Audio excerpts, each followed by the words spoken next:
Hello everyone, আসসালামু আলাইকুম। আশা করি আল্লাহর রহমতে সবাই ভালো আছেন, আর আপনাদের দিয়ে আমি অনেক ভালো আছি। তো দেখতে পাচ্ছেন আমি আজকে কোথায় চলে গেছি। আপনারা অনেকেই জানেন যে আশ্বিন মাসের শেষ তারিখে আমাদের দুর্গাপুর থানার উজালখলসি গ্রামে ঘোড়াদহ মেলা বা জামাই মেলা হয়ে থাকে। তবে হ্যাঁ, এই মেলা কিন্তু শুধু উজালখলসিতেই না, এটা এখন আলিপুর, শ্যামপুর বা আশেপাশে আদার্স অনেক জায়গাতেই কিন্তু দোকান বসে। আর আজকে আমি সেখানেই চলে গেছি। আজকে আমি গিয়েছিলাম শ্যামপুরে আর আলিপুরে। এখনও আমি উজালখলসিতে যেতে পারি নাই, তবে যাব। আমার বুদ্ধি বয়স থেকেই কিন্তু এই মেলাটি হয়ে থাকে বা আমি দেখে আসতেছি। তো আমি ছোটবেলায় যখন ফ্যামিলির সাথে যাইতাম অনেক এনজয় করতাম। তো এখন বড় হয়েছি তো কি হয়েছে, বিয়ে হয়েছে তো কি হয়েছে, এখন কিন্তু আপনাদের ভাইয়াও আমাকে ঠিক আগের মতো করেই মেলাতে নিয়ে যায়। তো আপনারা দেখতেই পাচ্ছেন মেলাতে কত রকমের জিনিস। আর এই দোকানটা দেখতে পাচ্ছেন, এখানে আপনি যা নেবেন সবগুলোই 20 টাকা করে। তো 20 টাকার জিনিস হিসেবে কিন্তু জিনিসগুলো মোটেও খারাপ না, অনেক সুন্দর সুন্দর জিনিস ছিল। কাঁকড়াগুলো বিশেষ করে অনেক সুন্দর ছিল। তারপরে এই যে পাশে এই দোকানে চলে এসেছি, এখানে আবার আপনি যা নেবেন সবগুলোই কিন্তু 10 টাকা।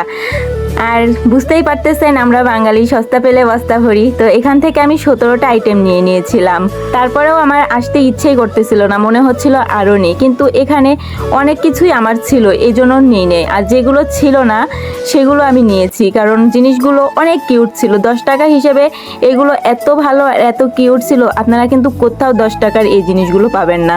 আর আমরা মেয়েরা তো মেলাতে গেলে বা কোথাও গেলে সংসারের জিনিসপত্রই নিতে বেশি পছন্দ করি, কারণ মেয়েরা বিয়ের আগে একরকম থাকে, বিয়ের পরে অন্যরকম হয়ে যায়। বিয়ের আগে যখন মেলাতে যাইতাম তখন কসমেটিক্স, খেলনা এগুলো নিয়েই ব্যস্ত থাকতাম। আর এখন মেলাতে এসে শুধু আমার চোখ চলে যাচ্ছে সংসারের জিনিসপত্রের দিকে। তাছাড়া এবার অনেক দোকান এসেছে, যেই দোকানগুলো এর আগে কখনোই আসে নাই। তো আমি এই জিনিসগুলো নিয়েছিলাম আলিপুর থেকে। আপনারা যারা এখনও মেলাতে যান নাই অবশ্যই ঘুরে আসবেন, কারণ মেলাতে গেলে কিন্তু অনেক বেশি ভালো লাগে। আমার তো ভালো লাগে, কার কেমন লাগে আমি জানি না। আর এই যে এই পাশে দেখতে পাচ্ছেন কত সুন্দর সুন্দর দোলনা, অনেক কিউট দোলনা। আর এই দোকানে ঘর সাজানো অনেক কিছুই ছিল, যা আমার কাছে সবগুলোই ভালো লেগেছে। আর এই যে এখানে যেগুলো দেখতে পাচ্ছেন এইগুলো কিন্তু সবগুলো পাটের দড়ি দিয়ে তৈরি। এই জিনিসগুলো কিন্তু আমার কাছে বেশ ইউনিক আর অনেক কিউট লাগছে। আর এইদিকে দেখতে পাচ্ছেন অনেক কসমেটিক্সের দোকান। এইবার কিন্তু অনেক বেশি কসমেটিক্সের দোকান আসছে। আর এই যে এখানে ফুলদানির দোকান, অনেক সুন্দর সুন্দর ব্র্যান্ড আছে ফুলের। এগুলো কিন্তু সবগুলোই অনেক বেশি কিউট।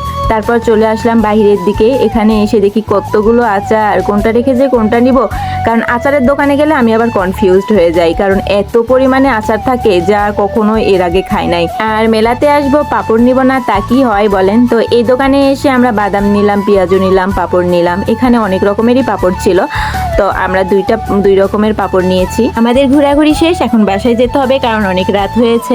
তো আমি কি নিয়েছি অবশ্যই আপনাদের নেক্সট ভিডিওতে দেখাবো। এই পর্যন্ত আপনারা ভালো থাকবেন, সুস্থ থাকবেন। আল্লাহ হাফেজ।